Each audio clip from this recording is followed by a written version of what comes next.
website. And so if you go to the project finance and then go to tax equity modeling, I still named it tax equity strategy. Okay, I suppose I need to I need to rename this, but I'm going to do it now. I have Escuela asked if I could give a high level kind of overview of issues associated with tax equity and issues associated with the IRA, and work through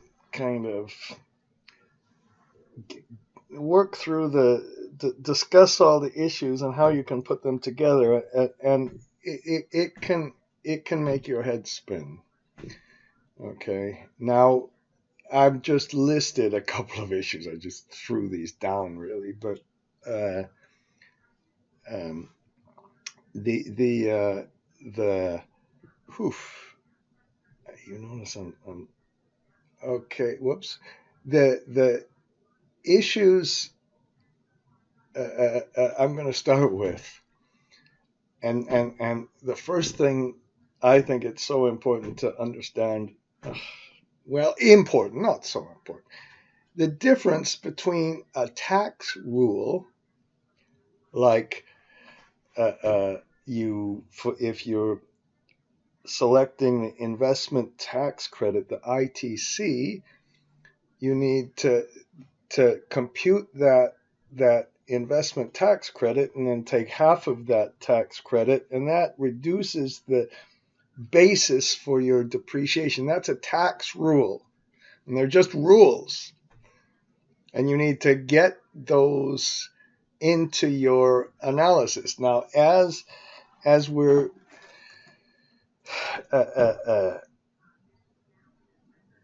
as with all of the stuff I talk about, whether it's hydrogen or tax equity or cost of capital or M&A analysis,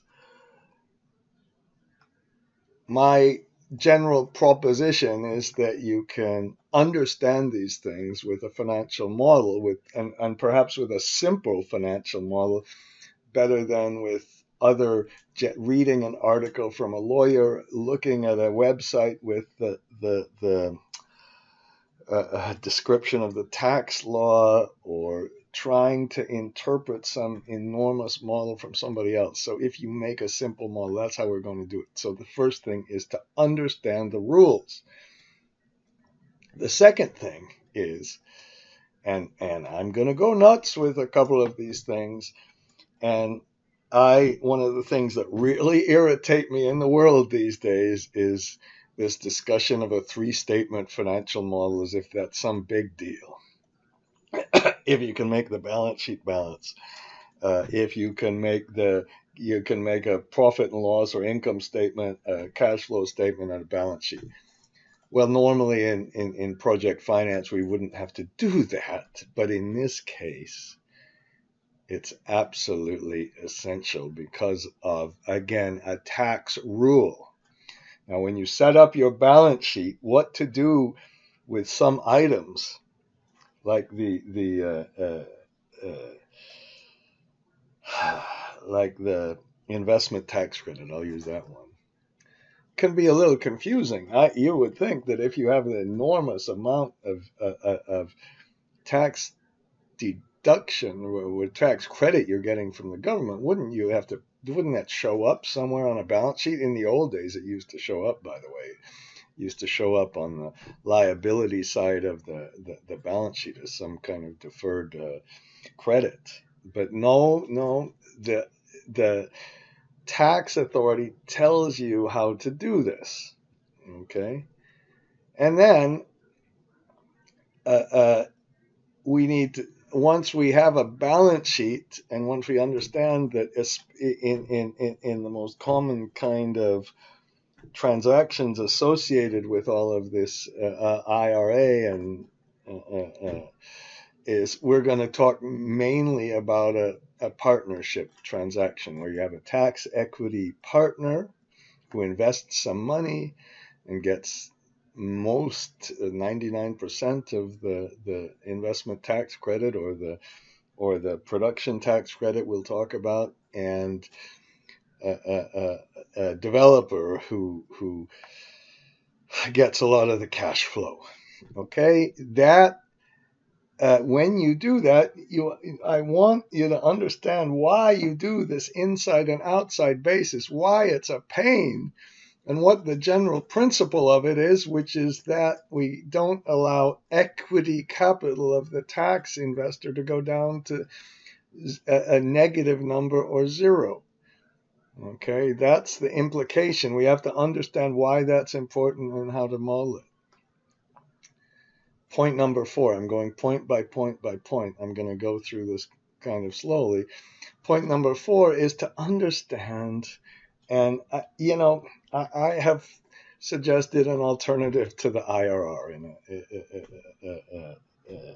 I suggest trying to compute the risk premium instead of the IRR, but whatever we use, NPV, IRR, we want to understand the IRR that you're computing, and you want to make a model that has the IRR that's realized by the tax equity partners, as well as the IRR that's realized by the developer or the sponsor. I'm going to use sponsor / developer. The common word is to use sponsor. Those are our two partners. And now we're moving from tax rules to more of analysis. And when we look at the IRR to the partners, well, the IRR is always going to be after tax to the tax equity because that's what they care about. But the IRR to the sponsor / developer could be after tax, or typically is pre-tax, but it certainly could be after tax. It certainly could be adjusted for some sort of net operating loss carry forward. And one of the things I'm going to go kind of crazy with, and I hope I've gone crazy with in these sessions, is to suggest that if you, for all the tax elements, we just have to follow the rules. That's what we have to do. And being impressed by somebody who can recite, this is IRS code 734B / blah, blah, blah. To be impressed with that, please. It drives me crazy when people think, I'm fancy. I can recite these tax code. They're rules. We need to get the rules right. And then we need to distinguish between what's a rule and what's a strategy. And things like, should we have a flip of 5 years or 8 years or more? And should we have a distribution of income that's 99% in all the years until we hit a flip, or should it be 99, 50 and something else? Those are allocation and strategic issues, and you need to understand why those occur. And if somebody says, that's what the market says, I've heard people, especially, somebody from St. Louis, from Rockwood or something, no, this is the rule. Bull. The tax law is the rule, and then I want to show you how you could adjust these distributions and the contributions, how much the tax equity puts in, how do they get their money out. We're going to work. The issue is to make an assessment of that, and to make an assessment of that, we're going to look at some sort of metric, and I suggest the IRR for now. Look at the tax equity IRR, and look at the IRR that's received by the developer. And that developer IRR might be pre-tax, might be after tax, or something else. Now, if we move to something like a inverted lease, which I think is a better description of that, is a sandwich lease. I'm going to make a separate little discussion. We'll have a separate little discussion about that. If we do that, the it might be best to compute the NPV because there's no kind of cash flow occurring right at the beginning. Now, okay, so those are the IRRs, and we can look at those IRRs. I would suggest looking at those before we start putting in financing, because when we put in financing, we can put financing for the partnership itself, or we could put financing more typically that's the responsibility of only the sponsor / developer. That's called back leverage. So basically, there's a partnership. Tax equity gets some money from the partnership. The sponsor or developer gets some money from that partnership. You can call it dividends if you'd like. And then you take those dividends or that cash flow, and that's the basis for structuring the debt financing. Now, that back leverage is not like other financing, because if the tax equity gets more or has something like a preferred share or gets something like a yield-based flip, the sponsor / developer has to wait for the cash flows, and if they have to wait, and if they're getting debt against those cash flows, the structure of that debt is very, very different than the structure of a typical kind of regular old solar debt that you might have seen otherwise, where we structure the debt maybe as a 1.2 on a P90 case. Okay, point number 6. Understand the difference between ITC and PTC. And when I say understand the difference between these two, excuse me, I have to take a cup of coffee. What I mean is understand PTC, production tax credit. It occurs over 10 years. It's subject to inflation. It depends on P, production. If we don't produce anything, we don't get any tax credit. If we produce more than we thought we were going to produce, we get a higher tax credit. It's got future risk in it. Investment, ITC, we just invest a plop of money, and if we waste money, oof, all the better, because we get to take I'm just joking about that. Please, we get to take our investment, make our investment, we come up to the date at which the project essentially begins, and then you come up to the next quarter after that, the next tax period after that, where you compute your estimated taxes, and you take one gigantic plop of tax credit right up front, and it's fixed. It's finished. Production tax credit has future risks associated with it. Investment tax credit is just one thing up front. Understand the difference. Because of that difference, we have a different way to compute the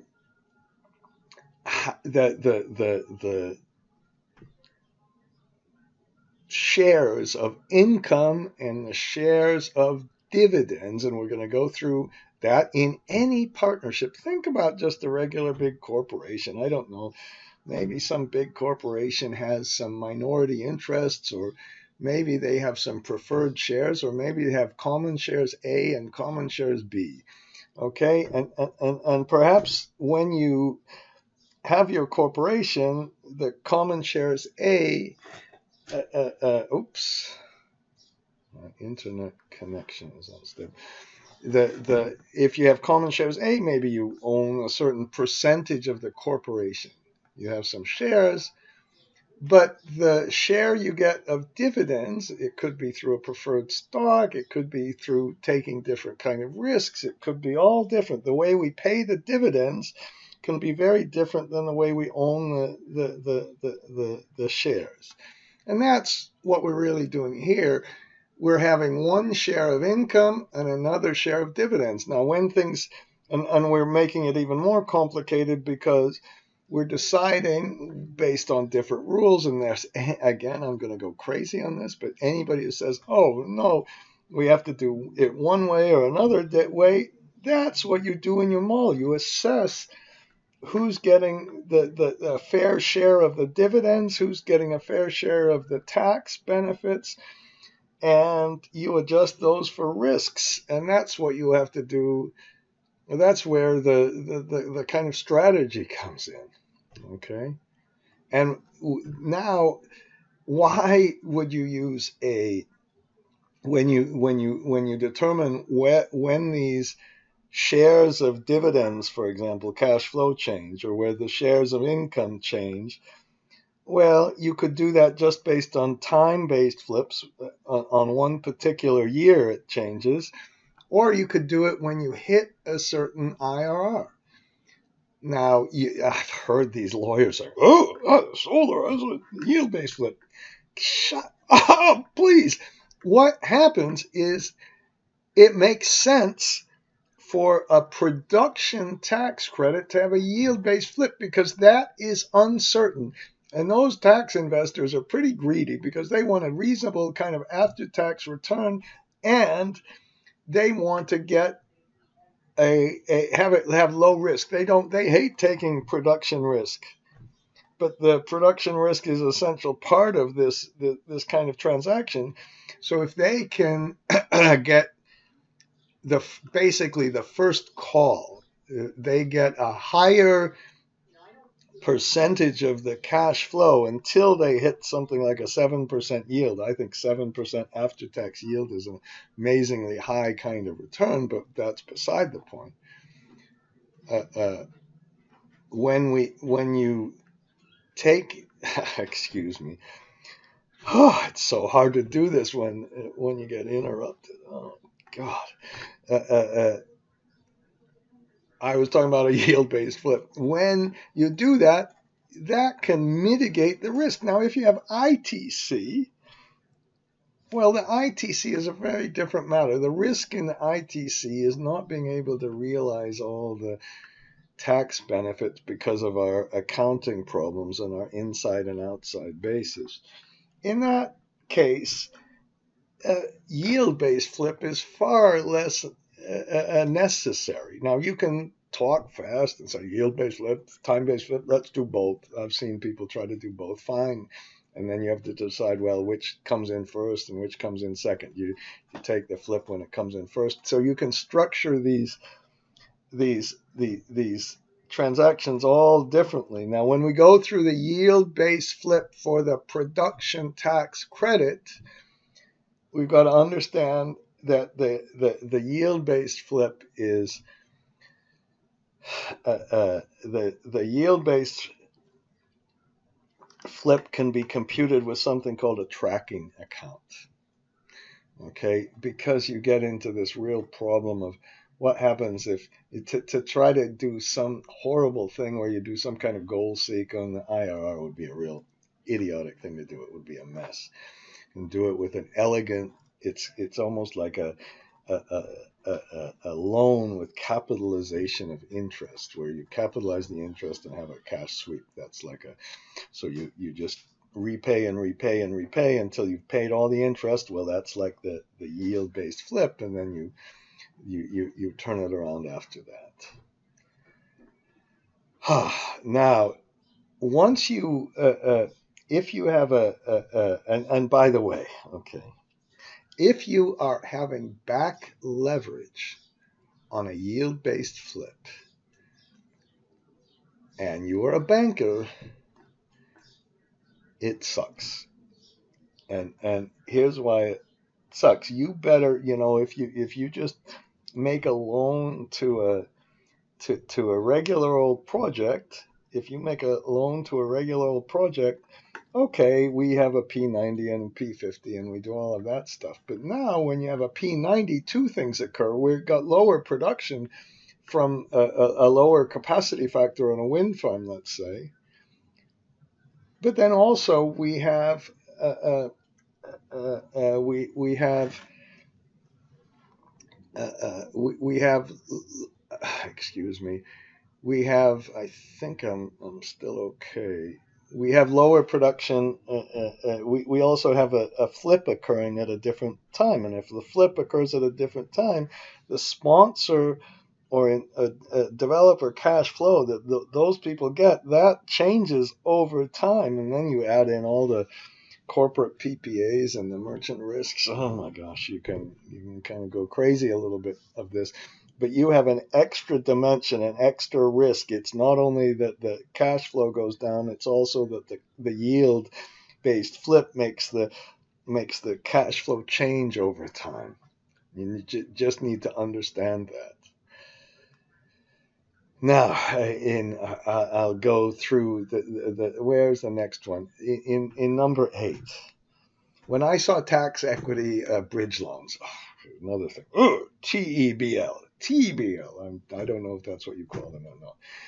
Oh, does the tax equity get a separate loan? No, I think I even made a video where I screwed that up. It's just we got to understand that you can make the tax equity is going to commit to put some money in, and they're so crazy with their greed that they say, I don't want to put in money ahead of time. They might put a little bit of money in two kind of little segments, but we can make a loan, and so we can pay for the construction cost of our project and make a loan that matures when the tax equity comes in. And I guess when you would make that loan, I have to admit I haven't seen the term sheets for these loans, but the only risk is that the tax equity won't come up with the money and will break their contract. Okay, so we're going to show you how a tax equity bridge loan works, and I'm going to do that in kind of a little bit of a separate part. And then, as I said before, there are all sorts of different tax equity structures you can use. One is a sale leaseback. One is a direct transfer of the tax ITC, which is available now, seems to be available in the IRA. But there's a question about whether you can use something called a fair market value write-up that we're going to go through, and then there's this thing called the oh God, I'm going senile. I call it a sandwich lease or an inverted lease, and it sounds so fancy. And when you hear words like this, you go, "Oh no, I can't do this." And when you think about sandwich lease, and you think about leasing a car, which I now, after studying this, I think car leases can be a big ripoff. Because we have a residual, we have a kind of a 5-year lease. You have the dealer, the car dealer, who buys the car, which is like the developer, and then they lease it out, so they become the lessor. And then the person who drives the car is the lessee, and there's a residual value. And it's kind of like that when you do when you structure it like a car lease like this. The sponsor developer is not, you think it would make sense to have the tax equity partner, the lessor, the lender, the people with the money. But no, the sponsor and developer, they lease it to the tax equity. How do you do that? Well, when you do all of that, you can have a gigantic upfront lease payment. It's not so complicated. It sounds ridiculous, but you can do that, and you can play a game where you get the tax the tax benefits transferred over, and you might be able to really trick the IRS and avoid a gain on the sale when you write up an asset to its fair market value. Oh my gosh, it does sound a little complicated when I go through that, but we're going to have to work through it slowly. And finally, in issue number 10, there's something called a minimum gain. And the big issue with the ITC, not the PTC, the big issue with the ITC is that we run into this thing that I've heard named absorption, which means that you've got these enormous benefits of the not the ITC, but the tax depreciation, MACRS. I remember with ACRS in 1982, I think that was called Accelerated Cost Recovery System. And then that happened, then the new president came or whatever. I'm not going to get into politics back in the 80s, but then they had they were kind of having two big budget deficits, so they modified it and called it MACRS. Modified Accelerated Cost Recovery System. And even back then, there was a big issue about whether you could transfer the tax benefits or not. Okay, now, if you have this benefit of the MACRS, or now we have something called bonus depreciation, if you have a benefit of that, well, there's this enormous problem in the ITC cases. And in the ITC cases, the enormous problem is that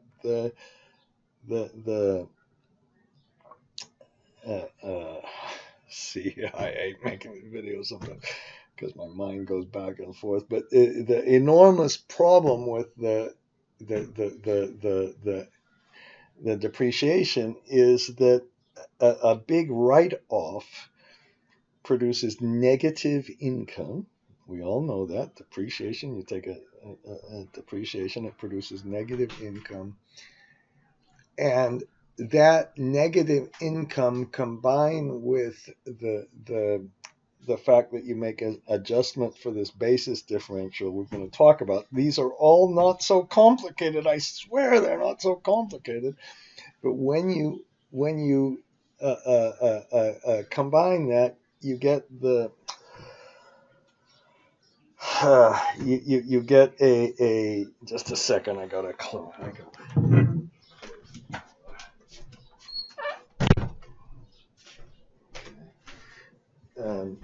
You get a negative equity capital. You call it inside and outside capital and all that, but you get that.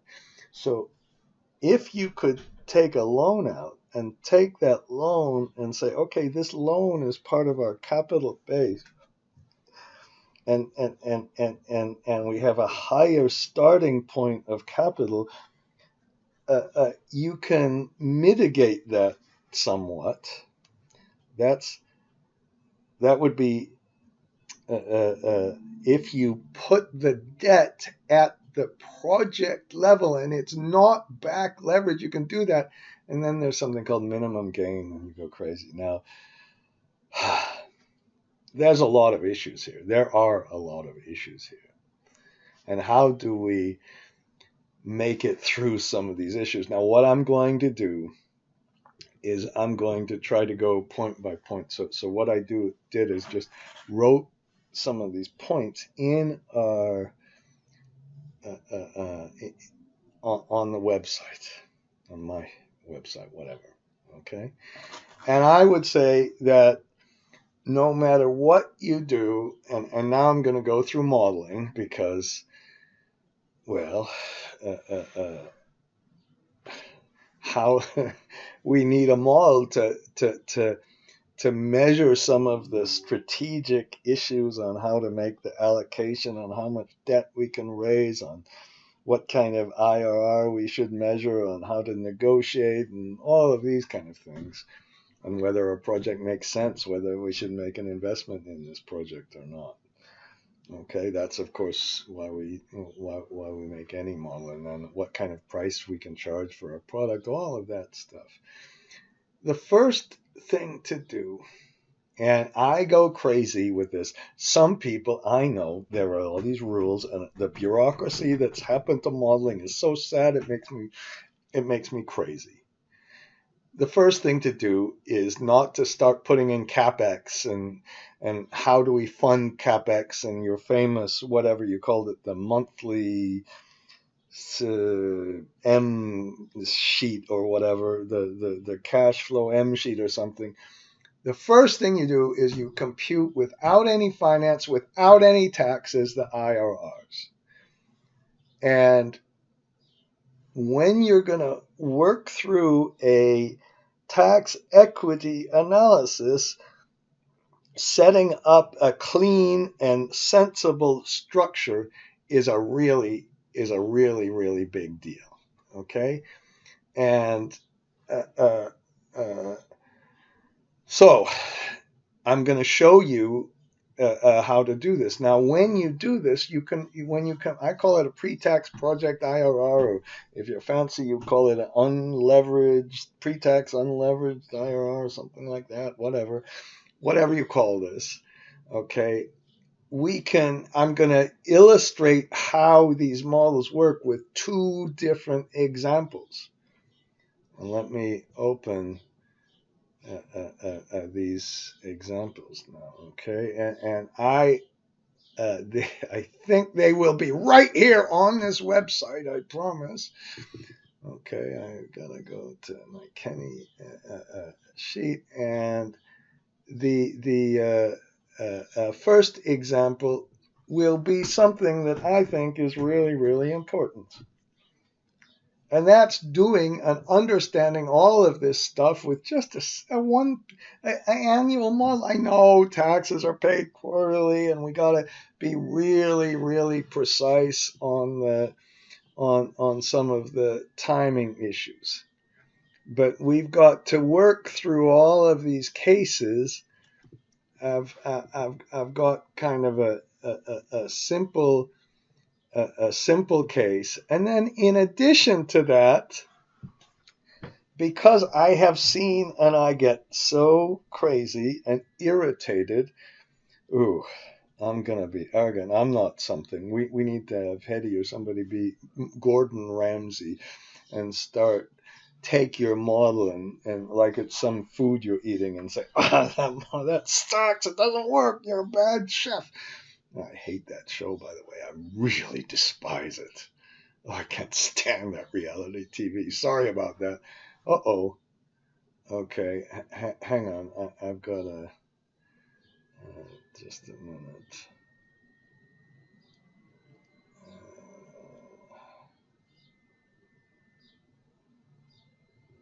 Recording in progress.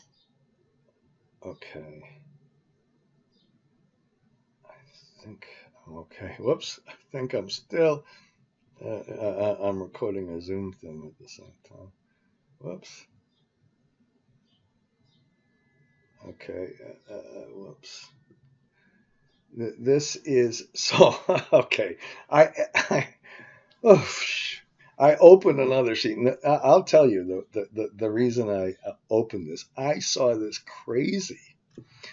this absolutely crazy model where they adhered to all these kind of rules, and they made an input C sheet. And this input C sheet went down for 1,000 different lines. It went down for 1,000 different lines. Now, in this case, to get the parameters, in this case, it's a solar and a battery project. You don't need 1,000 different lines. Okay, you really don't. And then we put our operations in, and then when we do our operations, we begin by just working through, forget that it's a tax equity transaction at all. Don't worry about the timeline right now, but just put a timeline in, a month by month timeline, and put degradation and seasonality and everything else like that in there. So I was just getting a little bit messed up And let me see what I've done is I've taken clips of the two models. A really simple model has two lines, EBITDA and capex, and we get our pre-tax IRR, and it's about 4%. And the big question is, can we make a 4% pre-tax IRR work, or 2%? And maybe in the old days people said 2% could work. I'm not sure that really that gets a little tough, depending on how much tax credits you get, because the tax is going to be a favorable issue, and the loans are going to be favorable. So you can click on this button and then get that. I didn't attach it right there. And then we can do the same kind of thing and get the operations analysis with our input C page. I totally agree with input C, but I go crazy when people start getting bureaucratic and getting attached to idiotic rules. And we're going to see that the structure of a tax equity analysis in a model should be very, very different than the structure Recording in progress. of I don't know what's going on here. The structure of a different model. So there's our big model. Okay, so that's the first thing. The first step is getting no tax parameters, nothing else. Then the second step, and this is where you don't get confused. And again, I say here, I'm totally serious about this. I'm repeating myself, but all these people who can start reciting the tax regulations and acting like they're so smart by knowing what the latest tax regulations are, how ridiculous is this? But there are rules. And the second step is getting the tax rules and understanding that the tax rules and the partnership rules are not the same. Now, the partnership rules, there can be limits on what you can do with a partnership. I'm not saying that. But basically, things like how is the ITC computed? Things like recording in progress. Oh my God, that's okay. Things like computing the investment tax credit or the production tax credit, or computing a basis differential that I've already introduced to you, or understanding that you cannot simply give the tax benefits to one party and keep the operating all the operating cash flows for the second party. You're not allowed to do that. Those are all rules. And when we get down to a balance sheet, the way a balance sheet is computed, there are rules for that. And there are separate rules for how you compute this thing called the outside basis of your equity capital. And you understand it's an equity capital account. And there are some rules for transferring the ITC if we're using we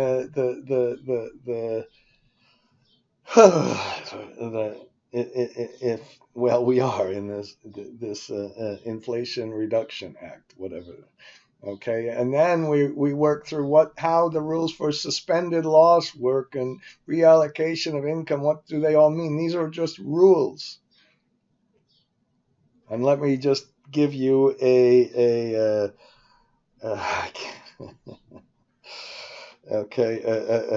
preview, a preview, and I'm looking for a word and I can't find it, and it's really irritating for me. But whatever.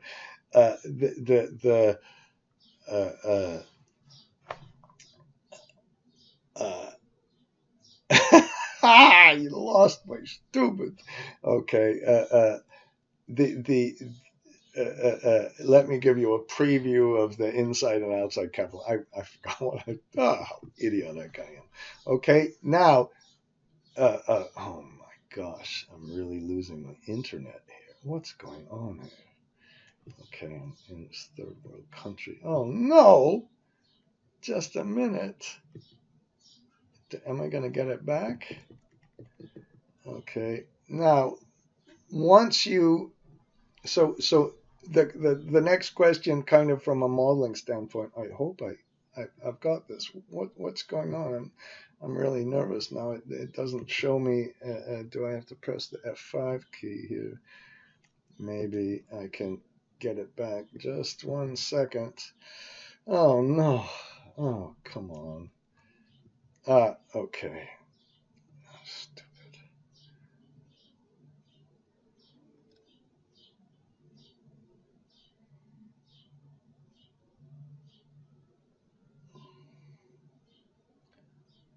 Oh, God damn it. Okay, I'm back. I'm back here. I've got to make some edits. And so the first step here, as I'm, multitasking in my old age is something that's really, really difficult. And uh, uh, uh, uh, and I have now, and am I still on the call? Yeah, okay. I'm on a Zoom call at the same time, by the way. Okay. Uh, uh, when you uh, uh, when you set up these things, now I'm getting my train of thought back. Okay, excuse me for this. When you set up your model, please, this is so much more important than certainly. It's bad to have long equations. This is so much more important is to set up the structure correctly and not mix up, for example, the operations with the taxes. And what you, if this is a tax equity transaction, what you want to do is number one, and now this, I'm showing you a picture of the simple model where I've structured it not cleanly because I put some of the inputs and mixed some of the inputs with the calculations, but then you can practice these things. So the first thing to do is put things like the investment tax credit. You see the investment tax credit, the depreciation life, the tax basis 50% adjustment. Then you get the tax basis. And I also put in this famous FMV, this fair market value adjustment. And for other people, you might think this is completely nuts. That you can, here's kind of what I've seen. You get a valuation company, and everybody starts writing up the value of their solar plant by about 25, 30%. And it becomes a big circular reference. It becomes a big circular reference because if one person writes it up, then the other person writes it up, and then the valuation consultant says they write it up, and they do some kind of income valuation and comparative valuation like you do with EV to EBITDA or something like that. And you end up writing that asset up. It's like a development fee of 30%. It's kind of amazing, but that's what you might do. Maybe that's going to be 20%. So I put a little thing in to change, a little spinner box to change that. Okay, so but that's the first thing you do is you put in some of the tax rules. And now once you put in some of the tax rules, then you make essentially a model of the partnership. Now that partnership does not pay taxes, and you can say, oh, why am I putting the ITCs and all that stuff in when we don't even pay taxes? Well, it's important to set up the model, and you can get this thing called a hypothetical IRR you wouldn't make if you didn't have a partnership, if you put it all into one thing and got all the tax benefits. So you can see the after-tax IRR compared to the pre-tax IRR. And then you can do the same thing. Now, this time, I would strongly suggest that you notice that I put the tax and partnership parameters in a different page. Okay, I put those in a different page and kept that separate from the other input C page. And you can say, oh no, you're violating the special bureaucratic rules, and maybe the auditors from EY are going to give you a ding, and then you're going to have to fill in those stupid forms. And oh, Jesus. Okay, I'm not going to get off track on that. But put in the tax rules and get those right. And in this case, I even put in the kind of what happens if you have a net operating loss. You can't carry it all forward. And what happens if you have a limit on the interest deductions. You can put all the tax rules in a separate page, because this is what this is all about. And then, now what I've done in both of these files, but I'll go to the big file first. Okay,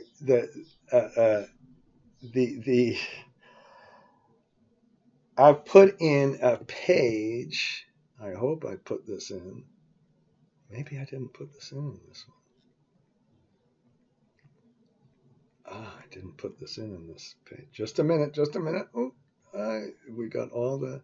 Oh, there I put in the kind of, maybe this could be like what you call this, kind of the data book.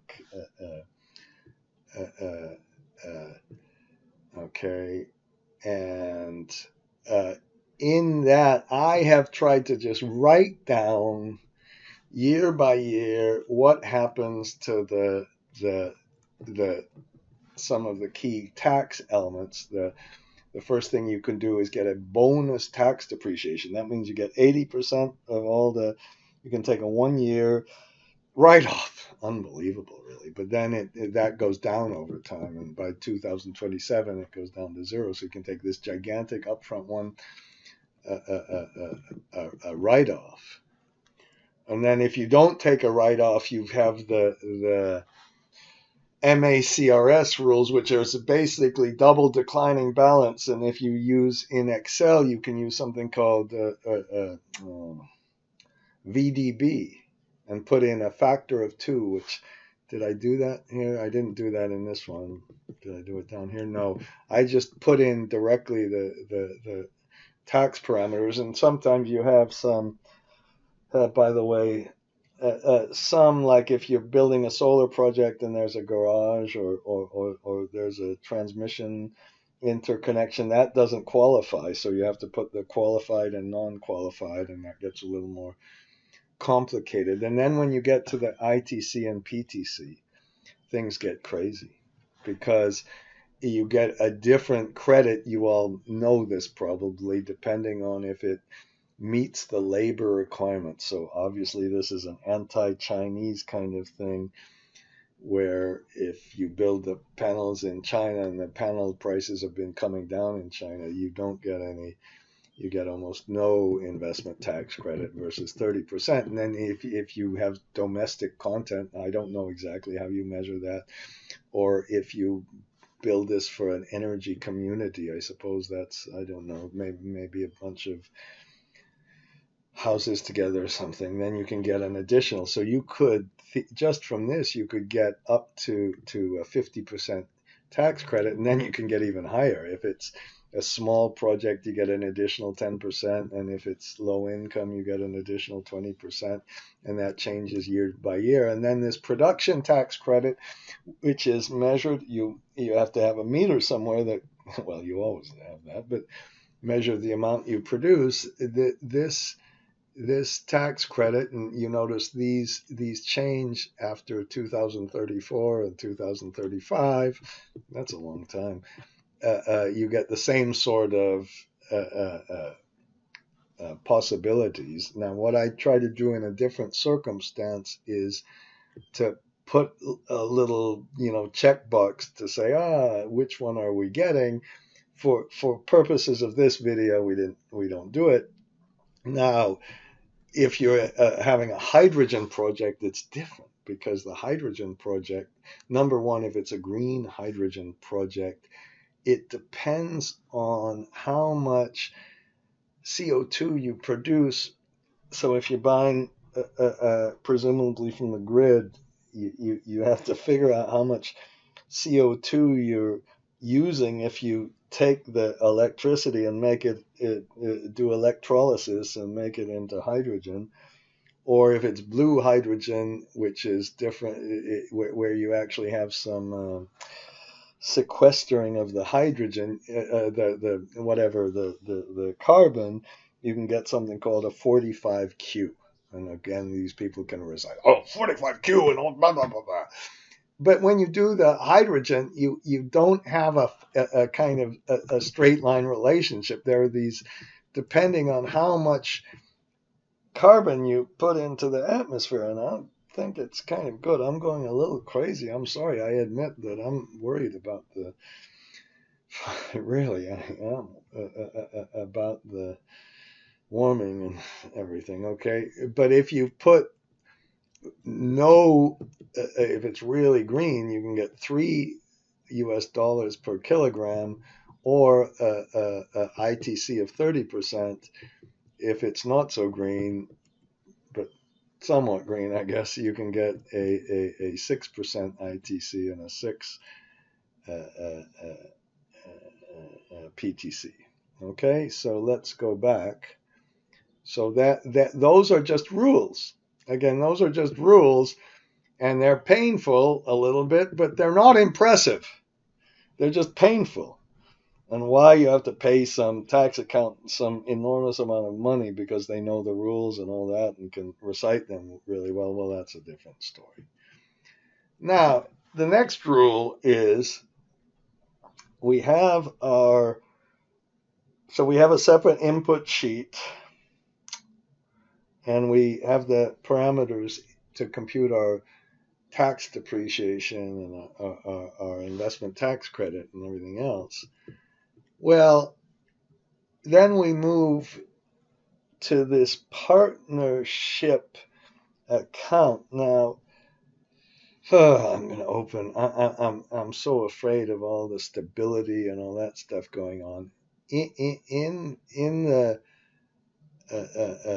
if you get these chapters that I send you, if you go to chapter 1 and then go to project finance and then go to tax equity, I hope I've got a whole bunch of different stuff here. Okay, good.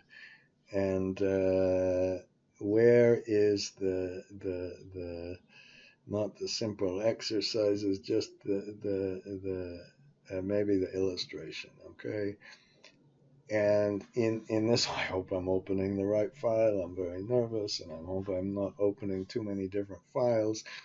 Well, and I almost should put this in maybe I'll put this picture, because I've shown you this picture before, but we have we have a off-taker and an EPC company and an O&M company like we always have, but then we have our partnership, and our partnership doesn't pay taxes.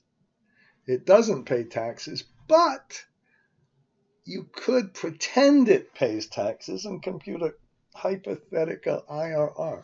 You have this partnership, and this partnership is owned by a tax equity investor and a sponsor.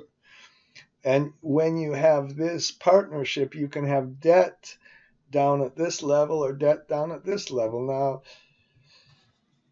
what should I say about this? I think, and I tried to show partnership cash flow, sponsor cash flow, tax equity cash flow, and then you show the IRRs to everybody. My question I'm pondering right now is, do you want to make these bubbles and show these bubbles when you do your model? I argue that maybe you should. It's up to you. But don't follow some stupid bureaucracy all the time. Don't follow some rules that are going to destroy your brain. You can tell my brain's destroyed already, but I'm just old and I spend way too much time, and my Excel has ruined my brain. That's a different story. But don't have your brain turn into mush because you're just like a Excel technocrat, bureaucrat. Okay? If you want to make a nice little presentation, do it. But do present all the different IRRs. Do understand that you start with this one in your modeling. We really start with the pre-tax IRR. We've already done that. And then you put all your tax parameters. Now, when you do that analysis of this thing here, now let's go back. I might put that diagram in here. I might modify this little page. Then you can put your partnership together, and this is in the simple model that I've showed you. And I would suggest I've got an exercise associated with the simple model somewhere where I leave yellow things in, and you make a balance sheet and an income statement and a cash flow statement. Oh, 3-statement financial model. Oh, I'm so cool. I made a 3-statement financial model. Okay, now I'm getting a little crazy because I'm getting sick of making this video, and the balance sheet should balance. And so I put this in, and in our and then I've got that a little bit out of order, but whatever. This hydrogen thing should be moved up. I'll do that now. Whew, when you make your 3-statement financial model, let's go over here and show you how you should practice this. Okay, here's our simple ITC case that I just showed you. Okay, and you have your EBITDA, your EBIT. Now this depreciation, don't worry, this is depreciation on the fair market value. So we first compute our 5 years, and we take our tax. This is the fair market value. Take the ITC, you take 50% of the ITC away, you get the tax basis. You get the remaining tax depreciation. It could have bonus tax depreciation. You get your EBITDA minus depreciation, and then you have this. You have a gain on the sale of, because you computed the fair market value. You can't just write up an asset. You can't just say, oh, magically our asset went up, and I'm just going to stick that on the balance sheet. No, it's got to come from somewhere. You either buy the asset from somebody else, and that's like paying a gain on the sale. There's a gain on the sale from the person who sells it. Oof. And then you're only going to depreciate. You're not going to depreciate the whole asset. You're going to depreciate the fair market value minus 50% of the ITC. Oh, God. Okay. It sounds all complicated. Now, the first thing you can do is get the IRR. And that IRR went up now because we included the ITC, we included the tax depreciation. We have to pay taxes later on, and we included all the rest of it. And we paid taxes on the gain on the sale in this case. And you can fight about that. And that inverted lease I told you about may, not will, but may be able to avoid that. And then you start with an income statement. An income statement has two things. I should have put in minus and plus, but it has a gain on the sale. It has the tax basis adjustment. It has a big depreciation. So you have negative income for 5 years. That does not, I repeat, that does not mean that the optimal flip date that we're going to get into, the optimal flip date is 5 years. It doesn't mean that at all.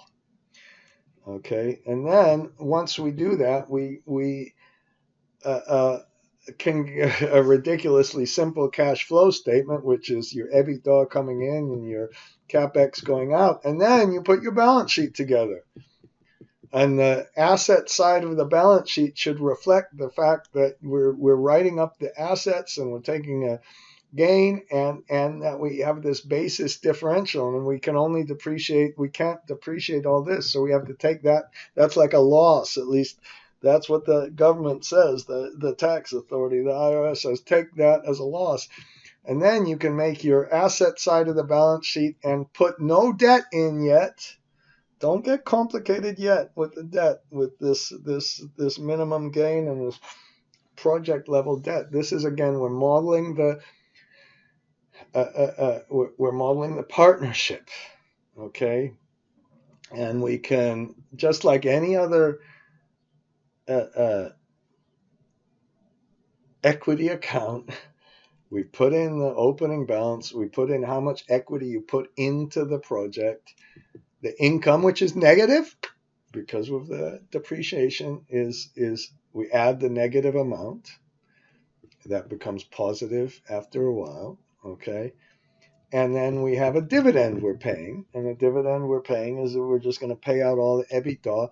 And we get our balance sheet to balance. And we're really happy. And we've made a 3-statement financial model. And we start with that. Now, the big deal here, the big deal is when we put our 2 different partnership accounts, we can't really make a balance sheet on the asset side for those 2 partnership accounts for the tax equity and the sponsor, but the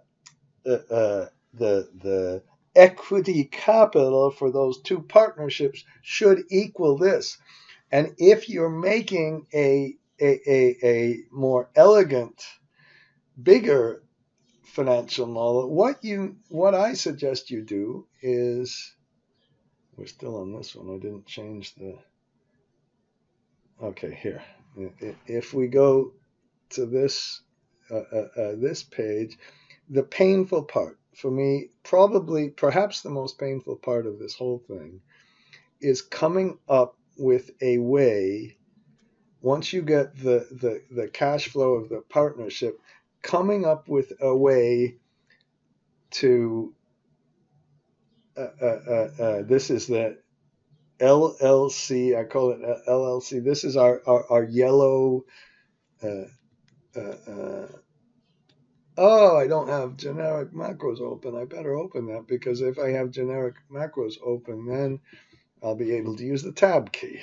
I don't know why Excel took the tab key away. If you're opening the generic macros, click on this one. I've got a little thing that shows you what to do. So now we can tab around. And we're modeling this entity, remember, okay? And we're putting a balance sheet in for that entity. And then if we go to our fancier model, here is the big deal. We have a construction period and a development period, but when you get into the operating period, this is the operating cash flow. I'm sorry, this is the quarterly cash flow with the financial statements. Make these after the construction period. I would make the pre-ITC period. Don't call it construction, call it, because ITC is more important than the ITC date is a really important date rather than the COD date. But you can make all sorts of different timing things. You grab the operating cash flows and do some sum ifs here. I hope there's some sum ifs, and you make it so it's switches from monthly to quarterly, or better yet, saying this, monthly to monthly pre-ITC, and include the exact date at which you get the ITC. That has to be exactly right, because it's such a big item. If you move it around, you're gonna get some distortions. Okay, and that's that. Okay, but be really careful. I've got other videos, and it's a struggle. Maybe some really smart people can just do this, but I have to put a few flags in and some if statements. What really is a pain is going through all of this stuff where I have to put the operating period and when the tax period occurs and some flags, and then do a little bit of this. For me, is almost too long a formula where you have an if statement and use the EO month. But that's the way I've resolved it. If you have a better way, give me a thumbs down and tell me you're an idiot and whatever. Don't give me a thumbs down, please. Just stop the video. Okay, that's the so that's the balance sheet, and that's a big deal. So let's go back to our next point, and I think I'm gonna split this up. I'm gonna split this discussion up. I've been going for close to an hour now. Oh, it's just too much. Okay, and we understand the ITC versus the PTC. Now, when you understand the ITC versus the PTC, we're going to go through some economics. Is it better to take the PTC versus the ITC? But just to understand, I've already introduced it, that the PTC is based on production, not just the amount of capital you put in.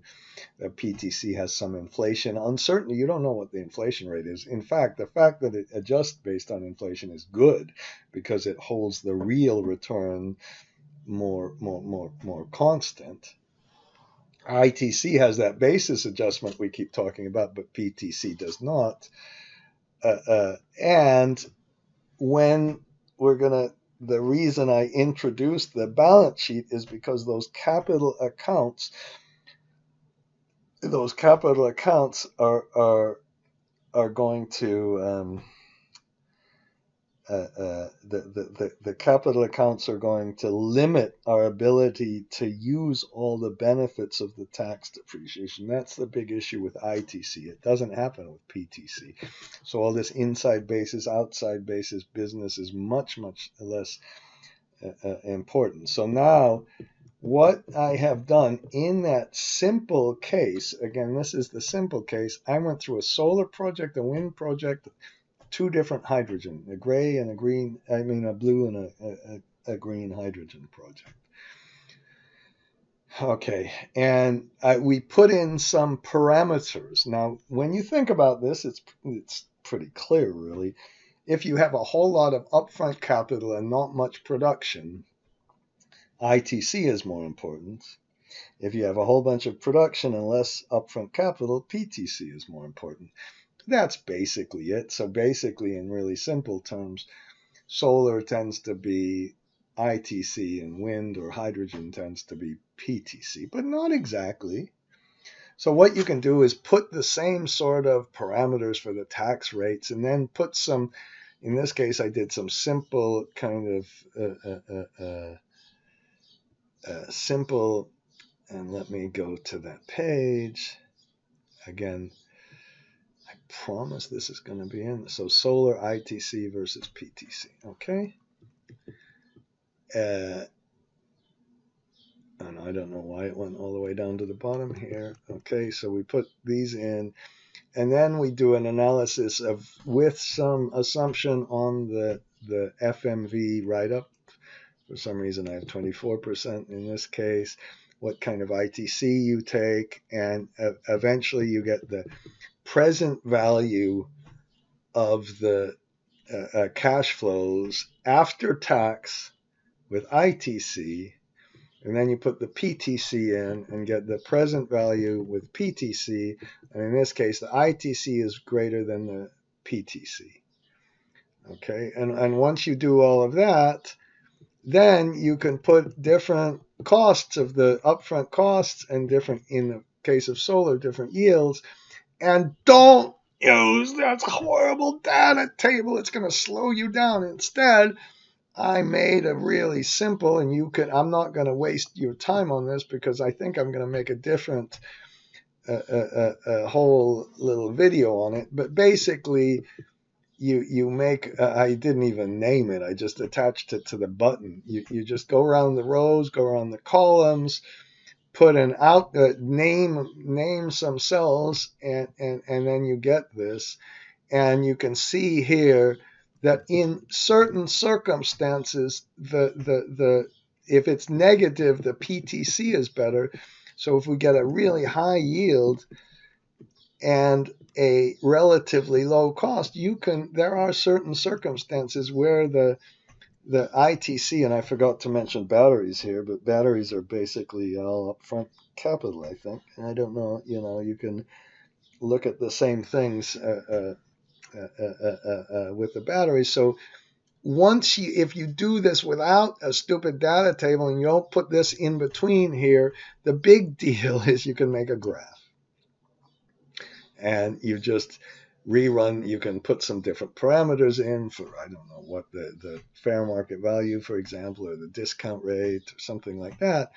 And you just rerun the data table and it just kind of works it just goes through and it basically is inputting different costs and different yields in and redoing the analysis. And then if you make a graph, you put the little things on the top. You leave little things on the top like this, and you press F11, and it makes a little graph, and it shows you what happens if the costs are different and what happens here if the yields are different. So that you can make a nice little a graph of the data table. And then so I did that, but I put a title in and what discount rate we're using, and you can argue about the discount rate, which is another subject I go crazy with, and you can see the situations where the PTC is better than the ITC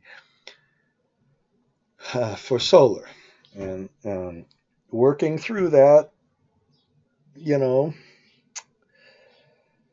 I think is a reasonable way to think about some of this stuff. Okay, and trying to think through when you'd use the ITC and the PTC. So I did that, and then for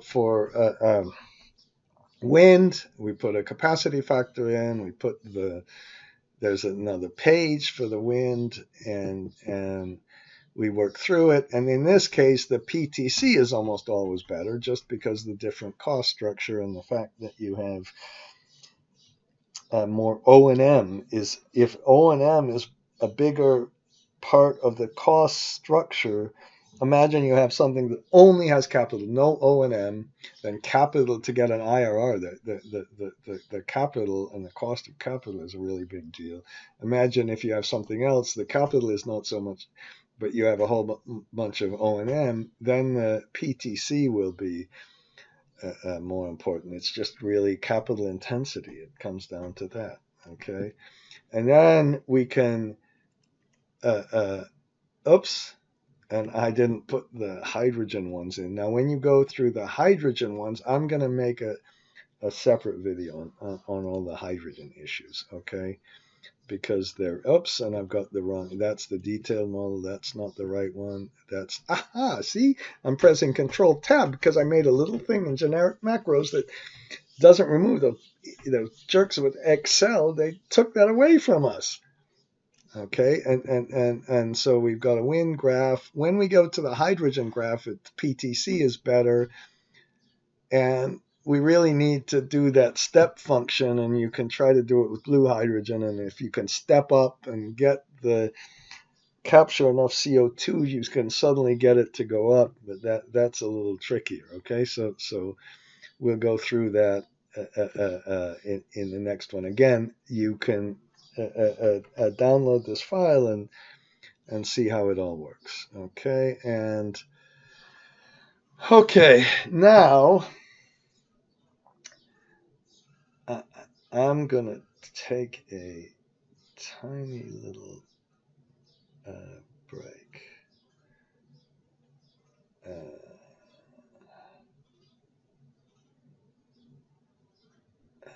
If I am